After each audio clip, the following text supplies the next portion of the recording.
Bismillahirrahmanirrahim.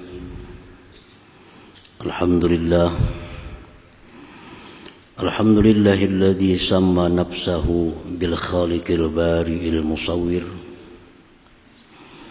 alladzi khalaqal khalqa wa bari'ahu wa sawwarahu bila sabqil amsali wan nadha'ir.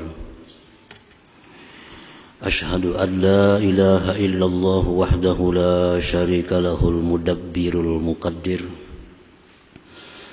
Wa ashhadu anna sayyidana Muhammadan abduhu wa rasuluhul munziru wal mubashshir. Allahumma salli wa sallim ala nabiyyil muzammil wal muddaththir sayyidina wa maulana Muhammadinil hadi ilal taqwa wal birr. Wa ala alihi wa ashabihi wa zurriyatihi wa atba'ihi ila yaumil akhir. Amma ba'd. Al-mukarramun wal muhtaramun ma'asyiral habaib wal ulama, para muhibbin, hadirin hadirat rahimakumullah. Puji syukur senantiasa kita panjatkan kehadirat Allah Subhanahu wa ta'ala, yang mana pada malam ini kembali kita dikumpulkan, dipertemukan oleh Allah di Masjid Bustanul Muhibbin yang penuh berkah dan rahmat ini. Salawat dan salam kita haturkan atas junjungan kita Nabi besar Muhammad sallallahu alaihi wasallam dan seluruh keluarga, para sahabat, zuriat dan pengikut beliau ila yaumil akhir. Para muhibbin rahimakumullah, as-sani ashar was-salisa ashar war-rabi'a ashar min asma'illah al-husna al-khaliqul bari'ul musawwir. Yang ke-12 dan ke-13 dan ke-14 dari Asma'ul Husna Al-Khaliq Al-Bari Al-Musawwir.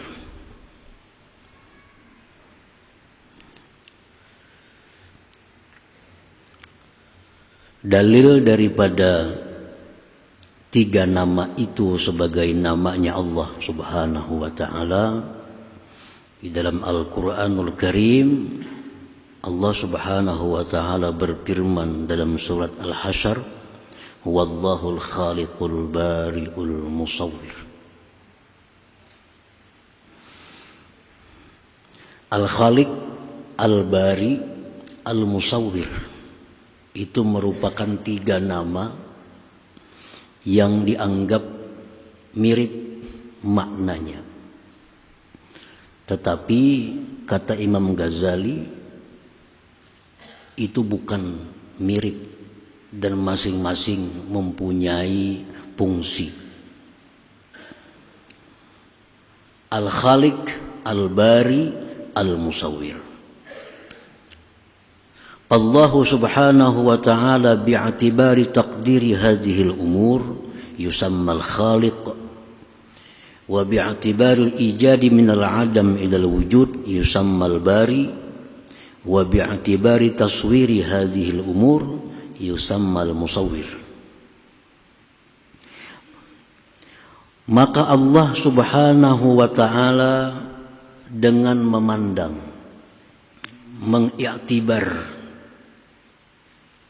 menetapkan untuk menciptakan sesuatu, maka dia dinamai Al-Khaliq.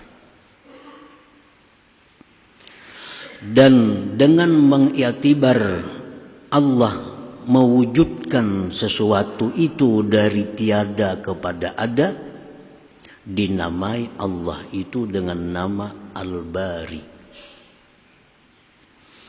Kemudian membentuk sesuatu itu, merupakan sesuatu itu dengan rupa yang terbaik, itu disebut Al-Musawwir.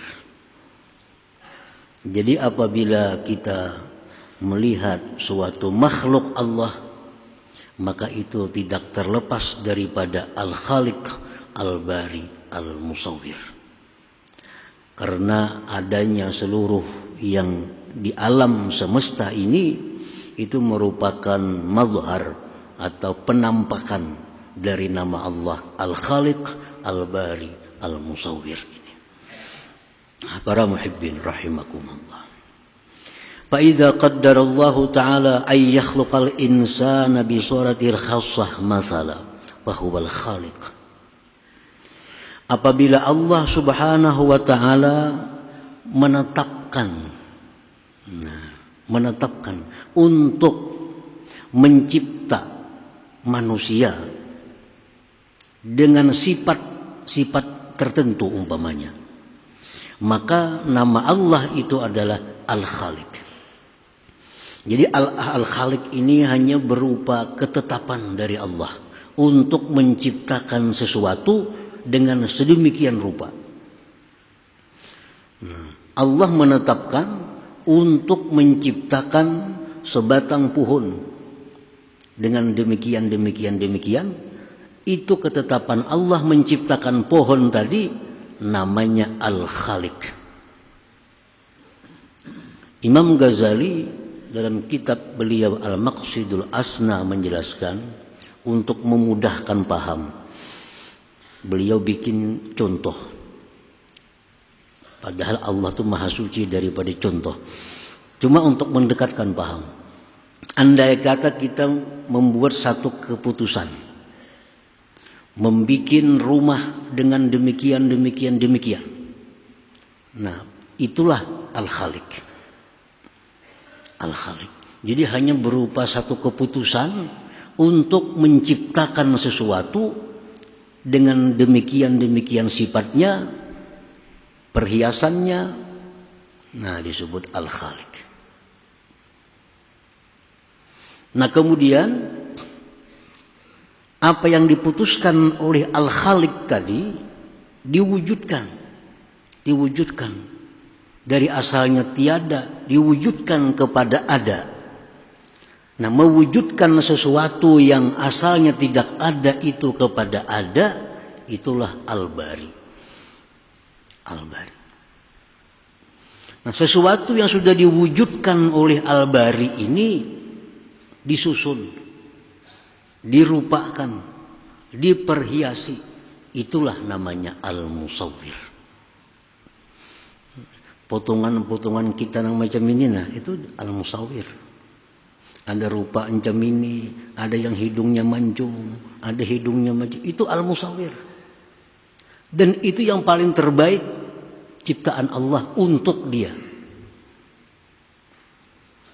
Jadi segala sesuatu yang kita lihat di alam semesta ini itu merupakan hasil ketetapan daripada Al-Khaliq, diwujudkan oleh Al-Musawwir, dirupakan sedemikian rupa oleh Al-Musawwir. Jadi Al-Bari yang mewujudkan, Al-Musawwir itu yang membentuk rupanya. Para muhibbin rahimakumullah. Oleh karena itu susunan Asmaul Husna ini sedemikian rupa disusun oleh Allah. Wallahul khaliqul bari'ul musawwir. Itu kan susunannya demikian dalam Al-Quran. Wallahul khaliqul bari'ul musawwir lahul asma'ul husna. Nah, Allah itu Al-Khaliq, Al-Bari, Al-Musawwir. Itu memberikan satu isyarat kepada kita. Kalau hendak membuat sesuatu, rancang sesuatu itu, pikirkan sesuatu itu, lalu diputuskan untuk mencipta, untuk memperbuat atau meninggalkan. Ini supaya kita Al-Khaliq. Nah, rancangan yang sudah ditetapkan itu mesti diwujudkan, baru diperhiasi menjadi sesuatu yang sangat indah. Jadi nama susunan Asmaul Husna itu bukan sembarang susunan. Itu semua susunan Asmaul Husna mempunyai makna-makna, isyarat-isyarat yang tertentu dari Allah Subhanahu wa taala untuk kita pelajari, untuk kita gali lebih jauh. Kenapa susunannya demikian? Mulai Allah Ar-Rahman, Ar-Rahim, Al-Malik, Al-Quddus, As-Salam, Al-Mu'min, Al-Muhaimin, Al-Aziz, Al-Jabbar, Al-Mutakabbir. Susunan itu bukan tanpa arti. Semua itu susunan ada makna yang halus di dalamnya, yang bisa dijadikan pelajaran kita untuk kehidupan di alam dunia ini. Nah, para muhibbin rahimakumullah. فإذا قدر الله تعالى أن يخلق الإنسان بصورة الخاصة مثلا فهو الخالق. Apabila Allah sudah menentukan bahwa mencipta manusia dengan rupanya yang tertentu umpamanya, maka itulah Al-Khaliq. فإذا أوجد ما قدر من الخلق فهو الباري. Bila Allah mewujudkan apa yang Dia tetapkan, dialah Al-Bari. Wa idza sawwarahu bitilka suratil muqaddarah fahuwal musawwir. Bila Allah membentuk, merupakan sesuatu dengan rupa yang sudah ditetapkan, itulah musawwir. Jadi 3 nama ini hampir tidak bisa dipisahkan. Al-Khaliqul Bariul Musawwir. Imam Ghazali pun di dalam kitab beliau dalam membahas kalimat ini, Asmaul Husna ini biasa Ar-Rahman satu bab, Ar-Rahim satu bab. Nah, untuk ini tiga sekaligus. Karena merupakan kesatuan yang tidak bisa dipisahkan antara Al-Khaliq, Al-Bari, Al-Musawwir. Nah, para muhibbin rahimakumullah. Al-mu'min bi asma'illah, orang yang beriman dengan nama-nama Allah, Al-Khaliq, Al-Bari, Al-Musawwir. Nah, kita beriman nama Allah itu ada Al-Khaliq. Kita beriman nama Allah itu ada Al-Bari. Kita beriman nama Allah itu ada Al-Musawwir. Keimanan kita kepada nama-nama ini adalah wajib. Kada percaya kafir. Berarti kada percaya dengan Al-Quran. Nah, apabila sudah kita beriman bahwa Al-Khaliq seperti tadi, Al-Bari seperti tadi, Al-Musawwir seperti itu, nah keimanan kita kepada 3 nama Asmaul Husna ini akan membuahkan 1, 2, 3 perilaku kepada kita. Karena setiap kepercayaan pasti membuahkan perbuatan kita. Kita percaya kepada api itu panas, lalu kita menjauh dari api. Karena percaya api itu panas. Setiap kepercayaan akan membuahkan satu kelakuan. Nah, apabila kita percaya beriman bahwa nama Allah itu Al-Khaliq, Al-Bari, Al-Musawwir, apa kelakuan kita yang dituntut oleh keimanan itu?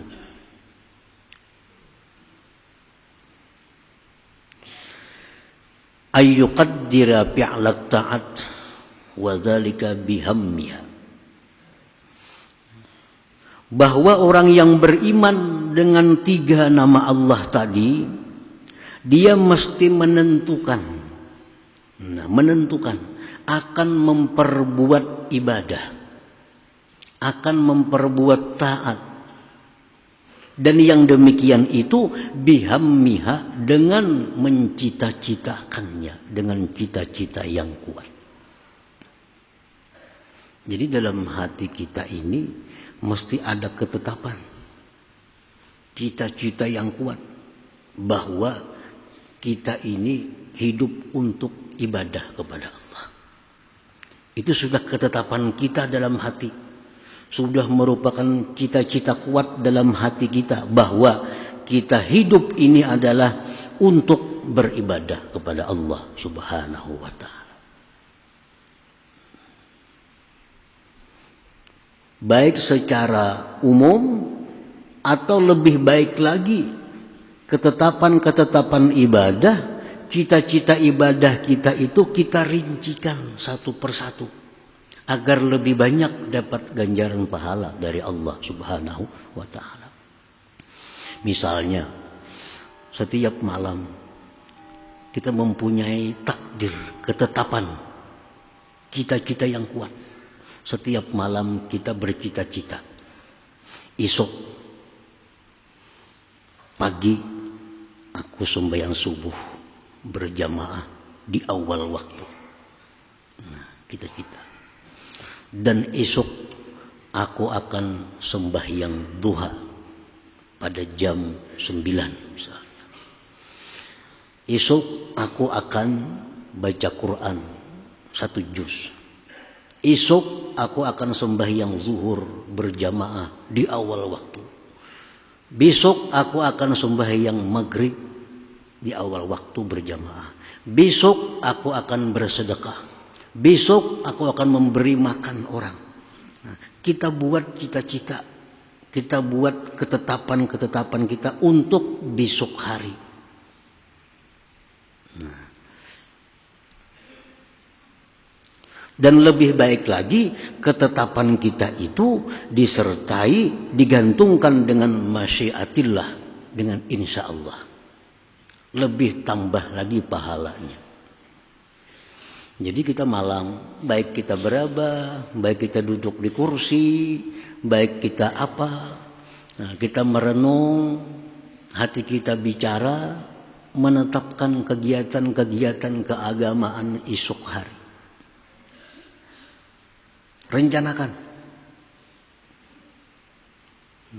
Dan itu apabila diakhiri dengan insya Allah, maka apa yang kita cita-citakan malam tadi untuk esok, itu harapan besar akan ditolong oleh Allah Subhanahu wa taala untuk mewujudkannya.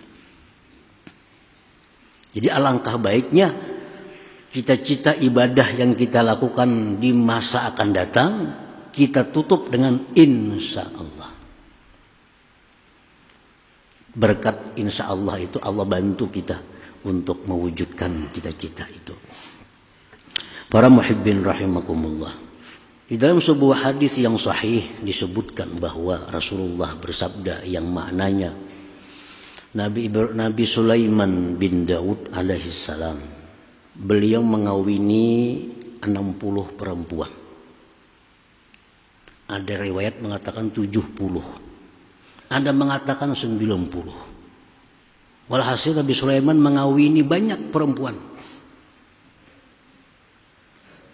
Apa alasan beliau kawin dengan banyak perempuan itu? Karena beliau punya cita-cita, punya niat. Satu orang istri akan melahirkan satu anak yang akan berjuang fisabilillah. Cuma waktu itu Nabi Sulaiman kada ingat mengucapkan insya Allah. Itu masalahnya, kada ingat mengucap insya Allah.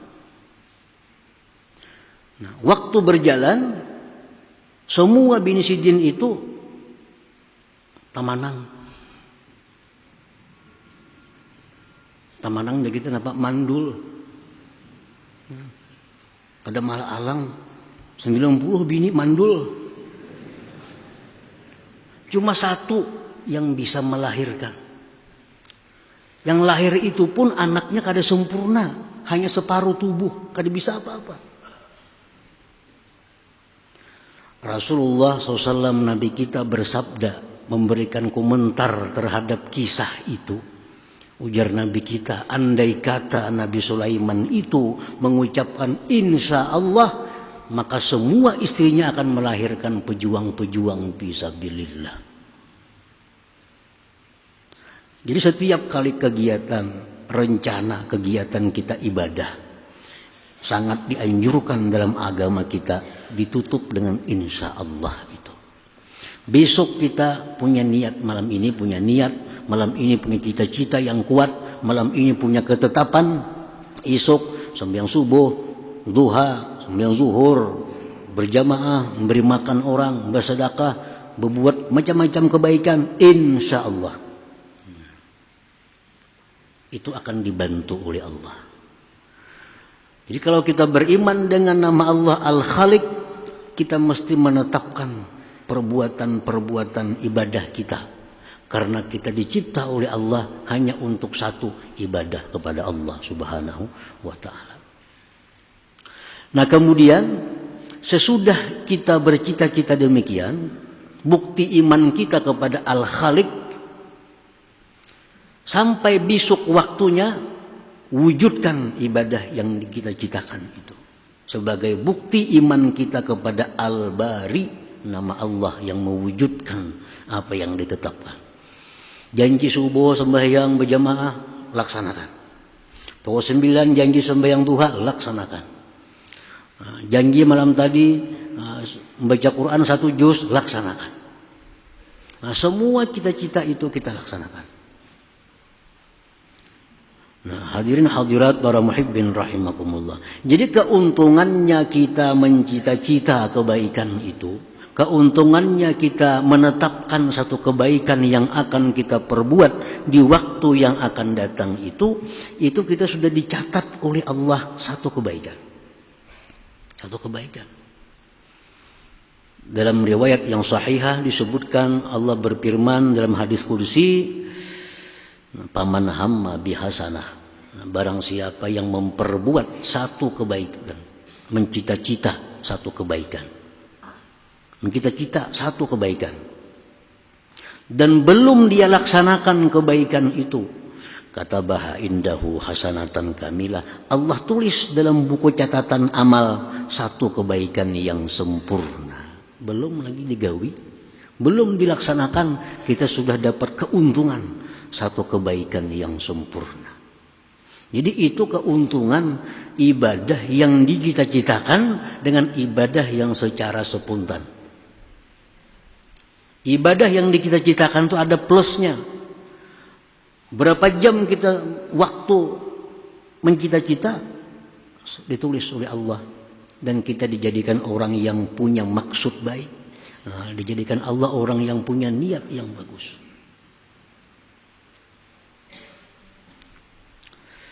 Nah kemudian sesudah dia wujudkan ibadah yang ditetapkannya sebagai bukti kepada iman Al-Bari, dia bikin ibadah itu dengan sebaik-baik ibadah.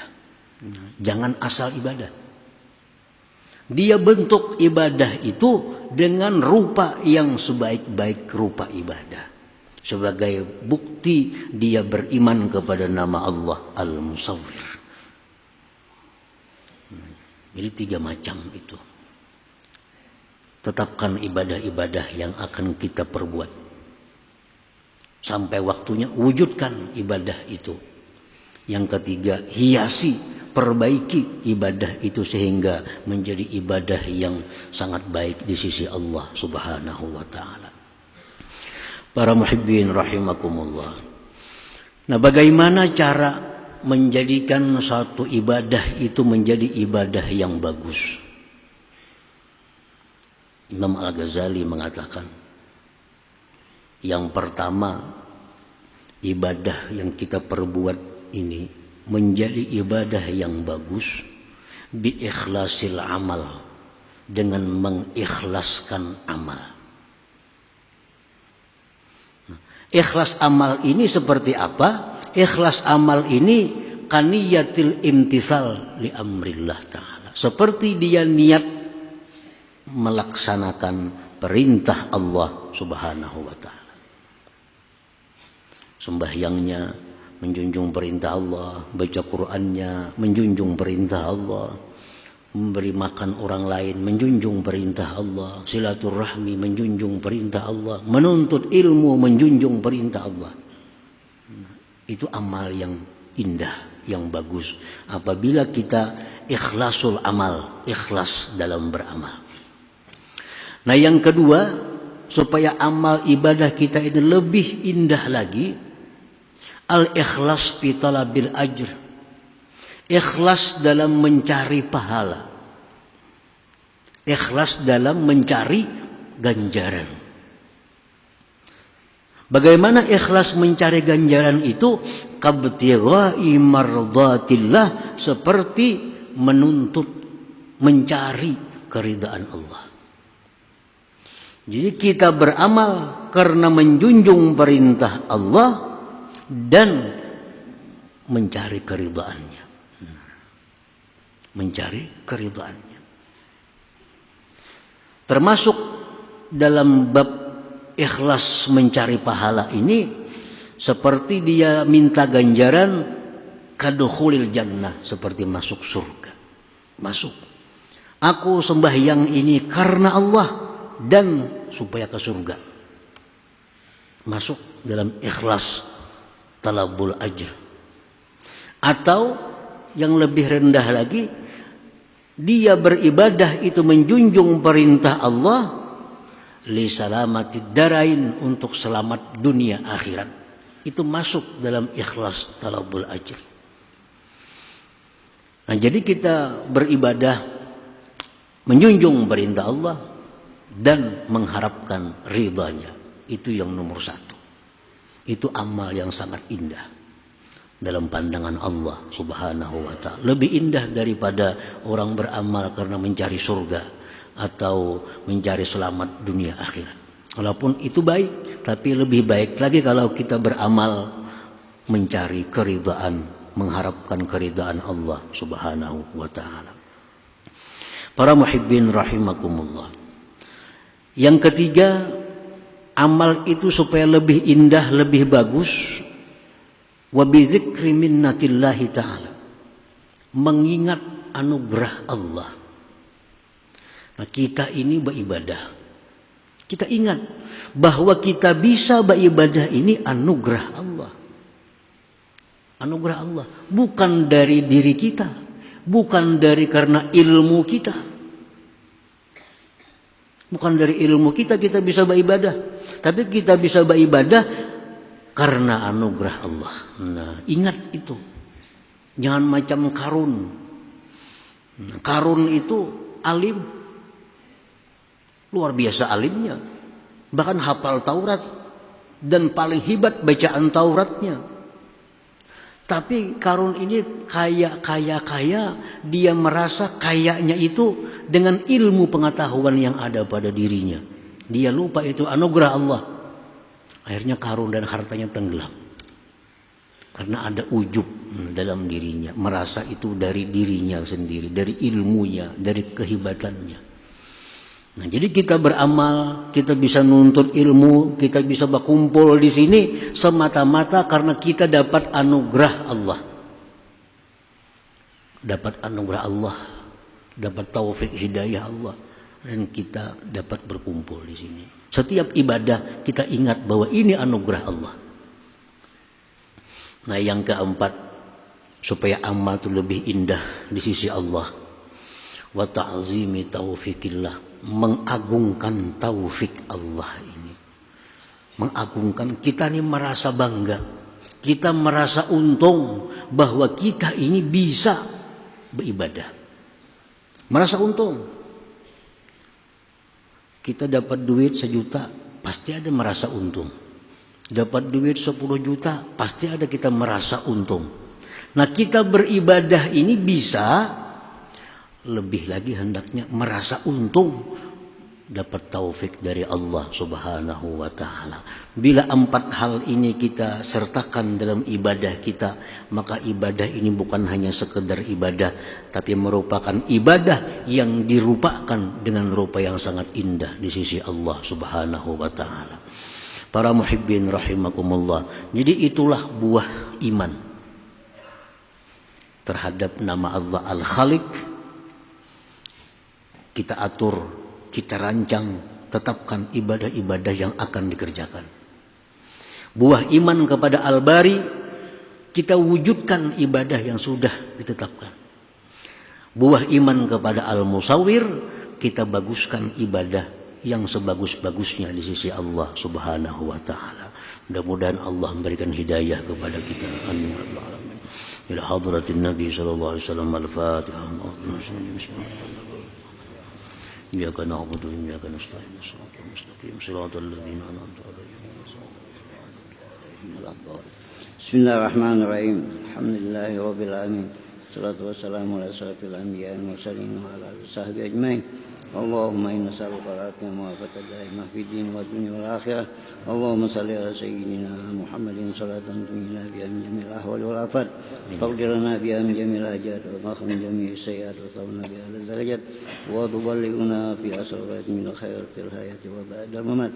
Allahumma inna nas'aluka al-huda wat tuqa wal afafa wal ghina wa sahhir lana ziyarah Makkah wal Madinah bi barakati Muhammadin sallallahu alaihi wasallam. Allahumma ziyadun fid din wa barakatan umur wa syatan rizqi wa taubatan qalbil maut sadatan indal maut muqaddam ba'dal maut wa afwan min hisab wa min ajab wa nasiban min al jannah wa rzuqna zakran bi rahmatika ya arhamar rahimin wa tawassalna bi jahi nabika Muhammadin sallallahu alaihi wasallam. Rabbana hab lana min azwajina wa dhurriyyatina qurrata a'yun waj'alna lil muttaqina imama. Rabbana taqabbal minna innaka tasmi'u tub alaina innaka antat tawwabur rahim. Rabbana atina fid dunya hasanah wa fil akhirati hasanah wa qina adzabannar. Sallallahu ala sayyidina Muhammadin wa ala sahbihi wasallam. Alhamdulillahi rabbil alamin. يا يرجو منه شفاعة صلوا عليه وسلموا تسليما اللهم صل وسلم